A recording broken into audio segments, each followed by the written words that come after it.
Right, that seems to be recording.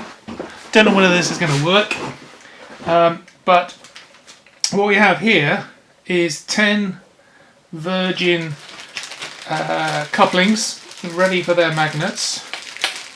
What we have here is some couplings that are already made, and I use these continually to make new ones. So you can see already made. So to start off with, you're going to need to make some of these. So the magnets in this are opposite polarity.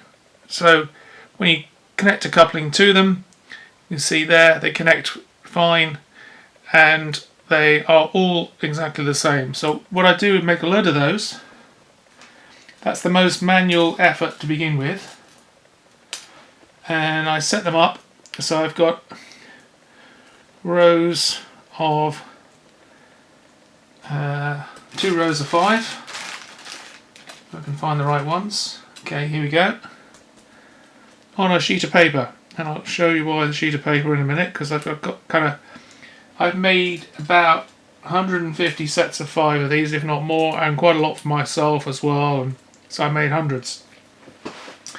So they're on here. I spin the whole lot round, get my magnets, which I saw a second ago. Here we go.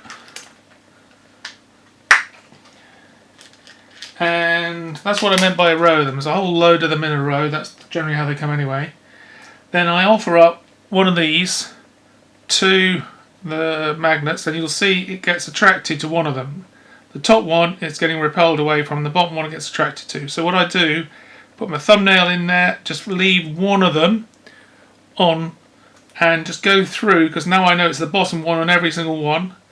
I just put one of those on each of these magnets. And what I'm going to do for speed and so you don't get bored is just do 6 of them. So I've done all 6 the bottom ones. I then take the row and flip it around the other way, and for the top ones put the top one on. And if you find it repels or doesn't stick, then it means your existing base coupling has got the wrong sex on it. Put that one on, that one.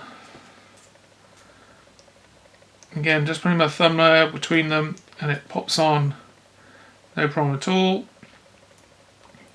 Okay, and put the magnets away because they tend to stick to absolutely bloody everything. Okay, turn that round. Again, it's all about production line. So at the moment I've got these bottom 3, so if I take 4 of those away, won't use those, get my glue. I've got GH1200 plastic glue which uses a brush. I've knocked it over a few times, but fun and games. Right, so I've used a brush, blob blob, blob blob. Next one, blob blob, blob blob. Sometimes you have a look inside the coupling just to make sure it's sort of nice and shiny and the glue's gone in. And I find it will just about do 10 with what's on the brush.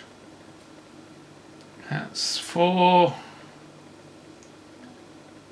If it's getting short, just get a little bit more, but as soon as you put more on it, it comes out in loads.